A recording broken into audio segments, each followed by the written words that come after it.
विष मिश्रित भोजन अमृत भाव को प्राप्त हो गया। वर्णन आया है कि हिरण्यकश्यप ने प्रहलाद को अंधेरी कोठरी में बंद कर दिया और खाना पीना भी बंद कर दिया। ये देखो ये मैं आया अपने रामायण में आया टीवी पे।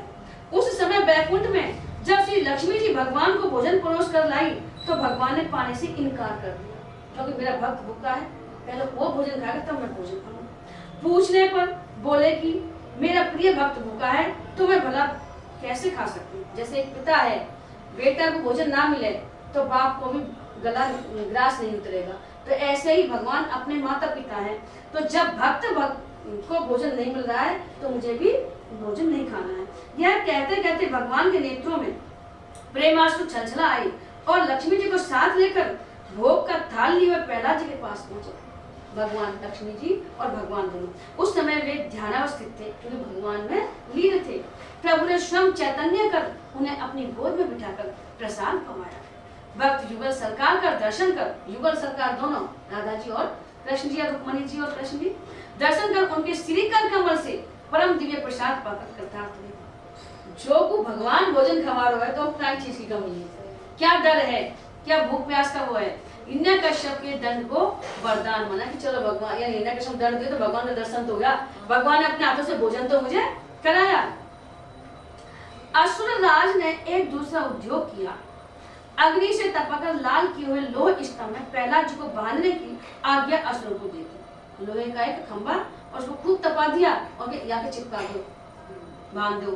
प्रहलाद को स्तंभ के सम्मुख खड़ा कर दिया। उन्होंने एक बार खंभे पर दृष्टिपात किया तो देखा कि एक चींटी उस पर चढ़ी जा रही है। भगवान ने संकेत कर दिया, चींटी ना जले तू कैसे जलेगा, तो भगवान का भक्त है तो उन्हें देख लिया कि खंभा पर चींटी जा रही है, जब ये ना जली तो मैं कैसे चलूंगा, तो उन्होंने भी वो खंभे को पकड़ लिया। भक्त का हृदय उमड़ पड़ा भगवान की कृपा साक्षात कर, कि भगवान की कृपा ही है। जो भी सुख सुविधाएं अपन को मिलती है भगवान की कृपा से मिलती है। अपने कर्म इतने अच्छे नहीं है कि अपने वो कर्म से पुण्य फल मिल रहा है, ये भगवान की अहेतु की कृपा है। सारी जो अपन को मनुष्य शरीर मिला है, अपने हाथ पैर सब सही है, परिवार सही मिला है, इससे भगवान की अहेतु की कृपा है। वे प्यारे प्यारे कहते हुए स्वयं उस स्तंभ से जा लगे, मानो साक्षात भगवान से भेंट रहे हों। हिरण्यकश्यप ने अनेक मायावादी दैत्यों से माया का प्रयोग कराया, परंतु वे सब व्यर्थ गई, उल्टे उन दुष्टों को ही जा लगी। बहुत से कहवे ना कि यानी को ऊपर करा दियो, यानी को ऊपर लगा दियो, लेकिन जब तक भगवान का अपन नाम लेते हैं, भगवान की याद नहीं रहती, तब तक चाहे कोई कितना ही कोई टोंट के जो भी कराना चाहे करा ले, वो कुछ भी नहीं बिगाड़ सकते अगर भगवान का नाम अपने चल रहा है। ये तो अपने मन को भ्रम है कि मैंने यह कर दिया वहाँ कर दियो, लेकिन जब अपने दिल सीधे हैं अर्थात अपन भगवान का भजन करते हैं, भगवान का नाम लेते हैं, तो कोई भी शक्ति ऐसी नहीं जो अपने पर प्रभाव डाल सके। मन में पक्का विश्वास होना चाहिए, डर विश्वास नहीं है। तभी तो कहा गया है कि मायापति सेवक सन माया कर तय उलटी परेश आया। अगर कोई माया भी चलाता है भगवान के सेवक पर तो माया उसके ऊपर उलट कर जाती है। भक्त का नहीं बिगड़ता कुछ भी, लेकिन जो चलाता है उसके ऊपर ही चली जाती है। अपने समस्त प्रयत्न व्यर्थ जाने पर हिरण्यकश्यप ने पुरोहित से कहा। इसमें एक वो आया था मतलब भक्त प्रहलाद को भगवान का नाम में कैसे ज्यादा दृढ़ आस्था हुई। प्रहलाद जी जा रहा, वहां पे एक कुम्हारी, तो कुम्हारी आने के चक्कर लगा रही, मतलब राम नाम लेकर परिक्रमा दे रही, तुलसी माला जो अपने बर्तन पके ना, एक तो चाक पर जब चाक तो बना है मिट्टी कच्ची, वो पकावे जैसे ईट पकाए से भट्टा बोले और या तो आवा बोले, तो मिट्टी को उसे घर से लेना, तो बर्तन रख दे, नीचे स्वाद लगा दे तो वो बर्तन पक जाए, मटकी वगैरह जो भी है, तो वह चक्कर लगा रही वह आवा के। प्रहलाद ने पूछी वह कुमारी से कि मैया तू आगे चक्कर क्यों लगा रही है। उन्होंने कि भाई बेटा यहाँ के भीतर बिल्ली का बच्चा मटकी में, बिल्ली का बच्चा कच्ची मटकी में मैंने कि मैं इनमें आवा मैं मुझे निकाल दूंगा, मटकी ना धरूंगी मैं, लेकिन रात में मैं धरी, मैं भूल गई उनने और मेरा बिल्ली का बच्चा में रहेगा, तो अब मेरे पास कोई उपाय नहीं, केवल भगवान ही उसको बचा सकते हैं। इसलिए मैं भगवान से प्रार्थना करती हुई भगवान से परिक्रमा करती हूँ कि भगवान इन बिल्ली के बच्चे को तू बचा। उनकी माता यहाँ तो यूँ खेमे, मेरे पिताजी तो यूँ कहे मैं भगवान हूँ, और राक्षस देवता सब डरे, और तुम कौन सा भगवान को बता रहा हूँ। उनकी राम भगवान है, राम नाम जप रही हूँ मैं, और वो ही बचाएंगे इन बिल्ली के बच्चों को। तो उन्होंने कहा कि जब तुम आवा खोलो तो मुझे को बुला लीजिए पहला दिन, अगर ये बात सत्य निकली तो मैं भी भगवान का भक्त बन जाऊंगा और मैं अपने पिता से भी नहीं डरूंगा। जब उन्हें आवा खोलो तो जैसे बर्तन निकला तो बिल्ली का बच्चा निकला, तभी से भगवान की प्रहलाद जी की दृढ़ आस्था हो गई भगवान का। तब उनको बिल्कुल भी भय नहीं रहा। अगर दान मिल गया वो भगवान के में लगा। पिताजी ने कितना ही मारने के लिए उनको प्रयास किए, लेकिन उनके ऊपर कोई असर नहीं। अब ये है ना, अपने समस्त प्रयत्न व्यर्थ जाने पर इन्हें करते पुरोहितों से कहा, त्वयर्थाम हे सद्दो दैत्य पुरोहिता कृत्या तस्य विनाशाय उत्पादयत मां चिरम।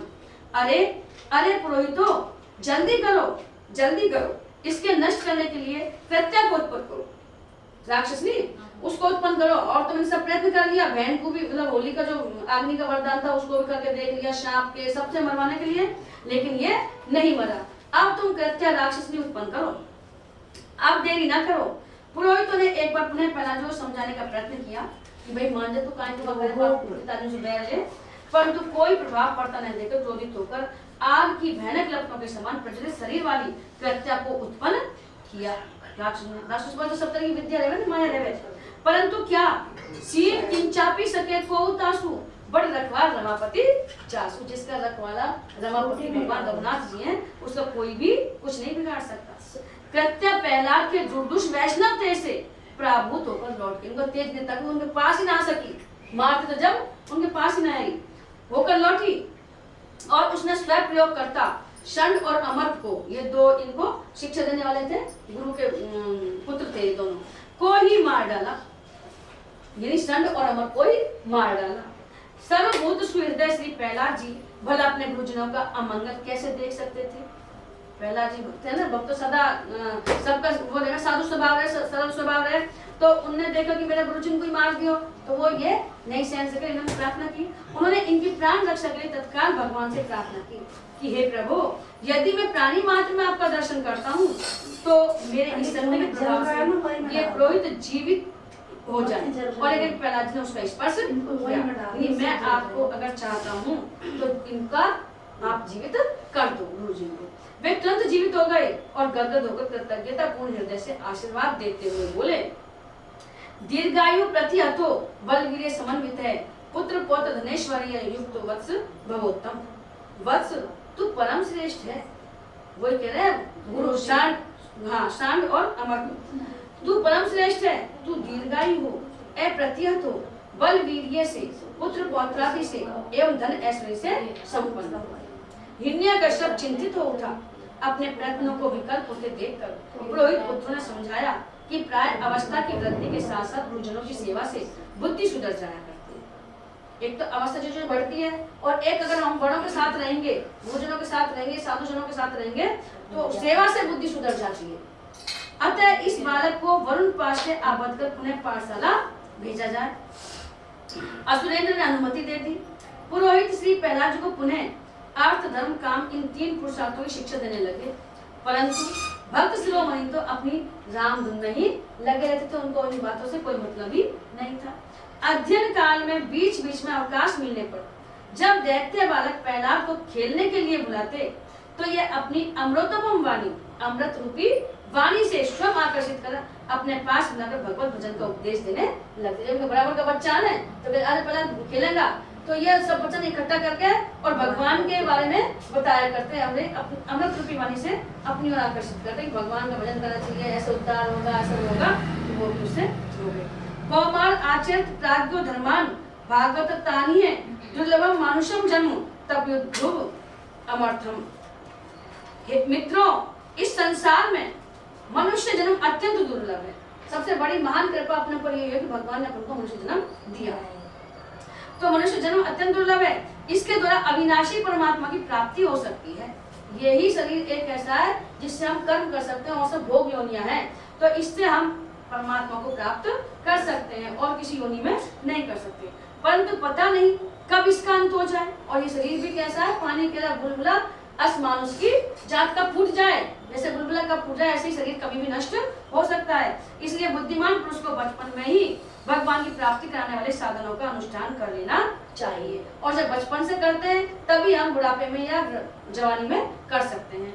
लौकिक सुख तो प्रारब्ध के अनुसार सर्वत्र वैसे ही मिलते रहते हैं। लौकिक सुख जो अपने धन दौलत पुत्र पुत्र आदि जो भी सुख है, ये तो अपने प्रारब्ध के अनुसार मिलेंगे, जो लिखा होगा भाग्य में वही मिलेगा। जैसे बिना किसी प्रकार के प्रयत्न किए निवारण करने पर भी दुख मिलते ही है। अपन दुख चाहते थोड़ी है, कष्ट चाहते थोड़ी है, फिर भी कष्ट आते हैं, दुख आते हैं। इसलिए व्यर्थ ही आयु का व्यय करने वाले सांसारिक सुखों का प्रयत्न छोड़कर, सांसारिक सुखों के लिए प्रयत्न करते हैं, कमाई के लिए ये चाहिए वो चाहिए, दुख पाते रहे, इसको छोड़कर अपने अपने हृदय में विराजमान हृदयेश्वर भगवान का भजन करो। भगवान अपने अंदर ही विराजमान है, केवल उनके ही नाम लो। प्रहलाद जी का प्रवचन सुनकर दैत्य बालकों ने उसी समय से निर्दोष होने के कारण उनकी बात पकड़ ली। बालक भी निर्दोष थे और बालपन में ज्यादा प्रभाव पड़ता है बच्चों पर, तो उन्होंने भगवान भक्त प्रहलाद की बात पकड़ ली, वो प्रहलाद के साथ भजन करने लगे। एक दिन गुरु जी गृहस्थी के काम से कहीं भाग गए हुए थे और बालक वृंद प्रहलाद को घेर कर बैठ गए और बोले, मित्र वर्ग, तुम्हारी बातें हमें बड़ी अच्छी लगती है। आपस में बात कर रहे हैं तो प्रहलाद जी सुनाया सब दोस्त कि तुम्हारी बात हमें बड़ी अच्छी लगे, कुछ सुनाओ तो, यानी कोई ऐसी भगवान कथा सुनाओ। श्री प्रहलाद जी ने भगवान के अचित्यानंत सौंदर्य माधुर्य का नक्षिक वर्णन कर शुरू से एड़ी से और चौथी तक की भगवान ऐसे हैं, ऐसे कुंडल पहन रखे, ऐसे मुकुट लगा रखा है, ऐसे सुंदर है, होठ ऐसे सुंदर है, पतले, सारा वर्णन कर दिया, नक्षिक वर्णन कर। दैत्य बालकों को इसी स्वरूप का ध्यान करने को कहा कि जैसे जैसे मैंने बताया है वैसे ही तुम ध्यान करो। फिर क्या था, सबने भीतर से पाठशाला की किवाड़े बंद कर ली। जब पाठशाला की किवाड़े बंद कर ली और अपने अपने आसन पर सिद्धासन से बैठकर भगवान का ध्यान करने लगे। जो वर्णन बताया ना कि ऐसा ऐसा भगवान है, तो अपने आई जाए बिना कान कुंडल पहन रखो है, गला में माला पहन रखी है, पीतांबर ओढ़ रखो है, तो वही ध्यान उन्होंने अपने ध्यान में कर लिया, किवाड़ बंद कर लिया, पाठ लगाकर अपने भगवान का ध्यान में लग गया। थोड़ी ही देर बाद उसको समाधि लग गई, सबको समाधि लग गई। उधर जब गुरु षंड और अमर आए तो उन्होंने पाठशाला में सन्नाटा देखा, तो ध्यान में मस्त है, भगवान का है। जब हल्लो गुल्लो खास हुआ होगा, अपन आंख मीच के हमारे बैठे ध्यान में आंख मीच के बिल्कुल आवाज ना करें, कोई आवे जावे तो बिल्कुल शांत।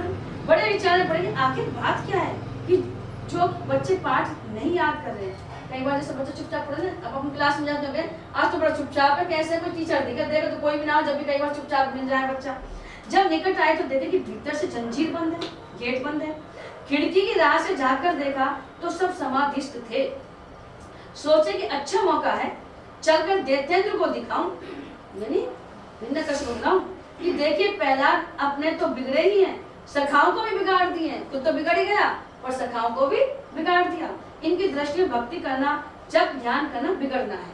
जिनको जो सुहाता नहीं है, जैसी प्रवृत्ति को होते हैं, राक्षस प्रवृत्ति को होते हैं, तो उनके भगवान का तुम नाम सुनाओगे ना तो तुम पे ही दोष आरोपण कर देंगे। वो उनको उनका स्वभाव ऐसा है कि वो अच्छा नहीं लगता है, तो ऐसे ही इनको ये भगवान की भक्ति अच्छी नहीं लगती है। मीरा गिरधर हाथ बिकानी, लोग कहें बिगड़ी। मीरा जी गिरी मतलब गिरधर के हाथ में बिक गई और लोग कहें कि बिगड़ गई, लेकिन मैं बिगड़ी तो भगवान के हाथों बिक गई। पुरोहितों ने दरबार में आकर शिकायत किया। हिरण्यकश्यप ने देखने के लिए अपने प्रधानमंत्री को भेजा। उधर प्रहलाद जी की समाधि खुली, तब उन्होंने सबको चैतन्य किया और बोले कि भाइयों, अब मेरा विचार है कि हम सब लोग मिलकर कीर्तन करें, भगवान जोर जोर से भगवान नाम लेना। बालकों ने सहज प्रस्ताव का समर्थन किया, उनका मन लगवा लग दो, एक बार रुचि पैदा हो जाए भगवान का कीर्तन में, सुनने में, श्रवण कीर्तन में, तो फिर आनंद आने लग जाता है। तो उन्होंने कहा कि हाँ ठीक है बात, और ताली बजा बजाकर नृत्य पूर्वक कीर्तन करने लगे, जोर जोर से ताली बजा खूब नाचे कूदे भगवान का नाम ले। और उनको अद्भुत सुख मिला। हरे कृष्ण कृष्ण कृष्ण हरे हरे, हरे राम राम राम हरे हरे, कृष्ण कृष्ण कृष्ण हरे हरे, हरे राम राम हरे हरे। कि मंगल ध्वनि से संपूर्ण नगर गुंजायमान हो उठा। इतने में हाथी पर सवार होकर प्रधानमंत्री जी आ पहुंचे वहां। परंतु यह क्या, कीर्तन सुनकर हाथी के भी पैर थिरक उठे, हाथी भी नाचने लग गया और वह भी प्रेम में उन्मत्त होकर नाचने लग गया। मंत्री भी कीर्तन के प्रभाव से वंचित नहीं रहा, उसके ऊपर प्रभाव पड़ गया और उसे भी ऐसा प्रेम करने लगा कि हाथी से उतरकर लाज संकोच छोड़कर नाच नाच कर कीर्तन करने लगा। जब बहुत देर हुई और मंत्री महोदय नहीं लौटे तो हिरण्यकश्यप ने दूसरे तीसरे चौथे इस प्रकार क्रमशः कई कर्मचारियों को भेजा, परंतु सबकी वही दशा हुई, वहां जाता और भगवान नाम को सुन गा गा के नाचने लग जाते, वही मस्त हो गए। उनको ध्यान ही नहीं रहा कि हमें घर भी जाना है, समाचार भी देना है। किसी ने जाकर दरबार में यह सूचना दी, तब वह असुर शिरोमणि स्वयं ही सबका निरीक्षण करने चला कि सब जावे, जो ही लौट के नहीं आ रहा तो मैं ही चल के देखूं क्या बात हो रही है वहाँ।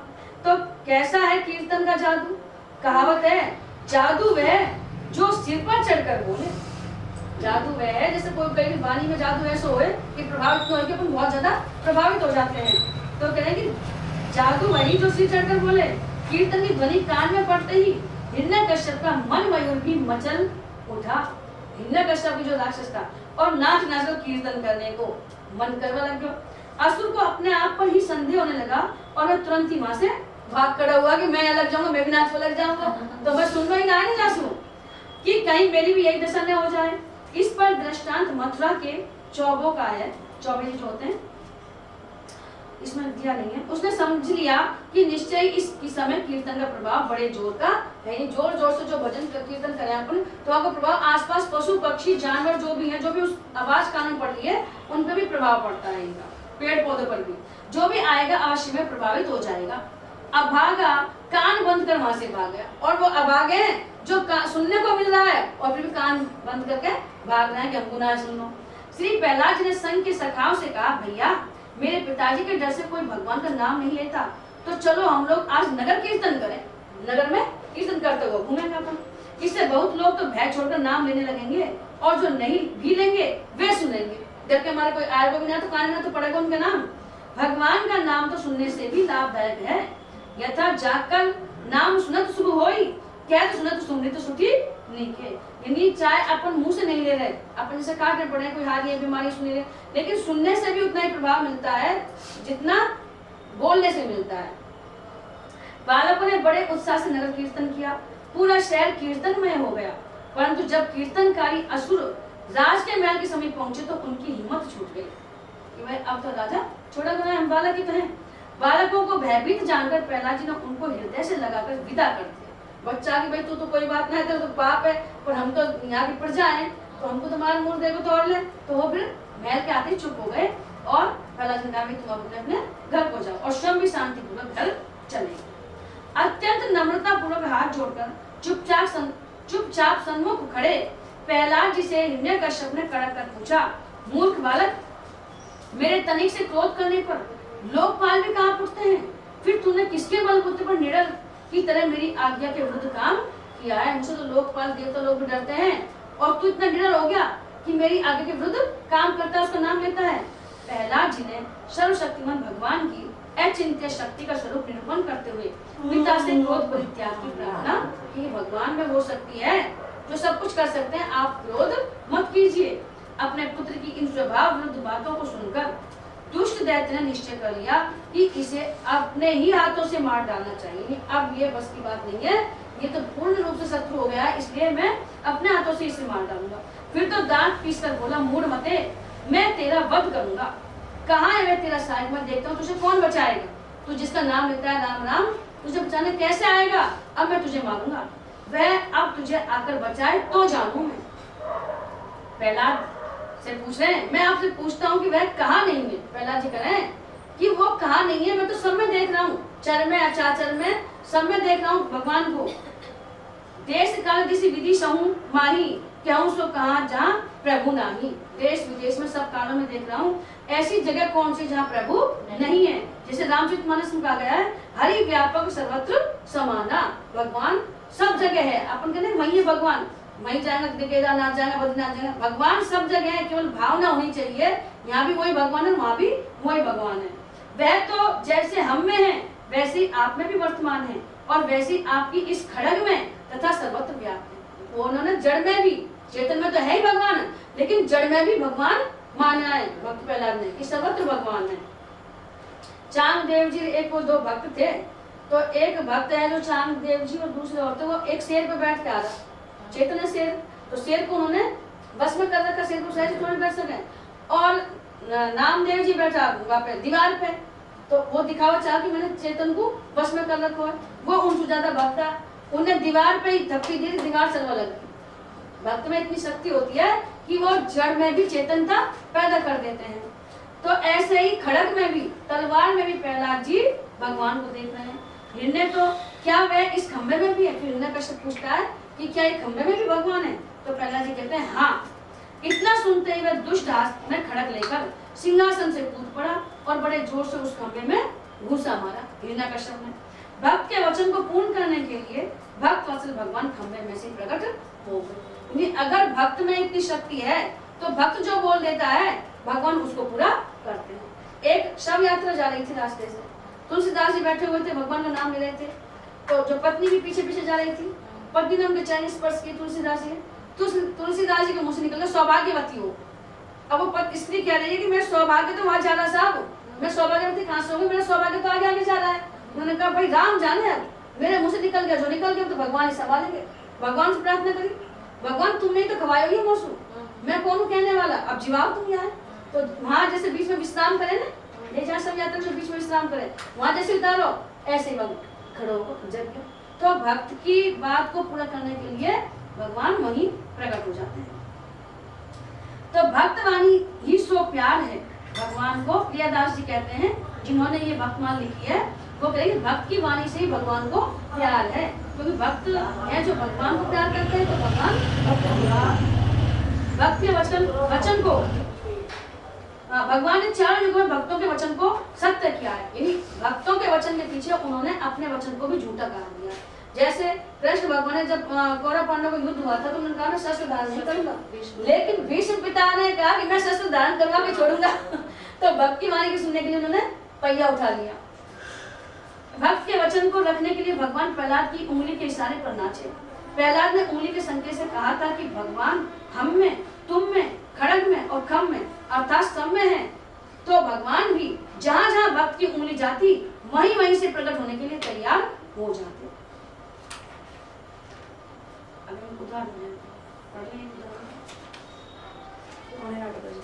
कोई बात नहीं, पढ़ लीजिए। दुष्ट डार्यो मारी।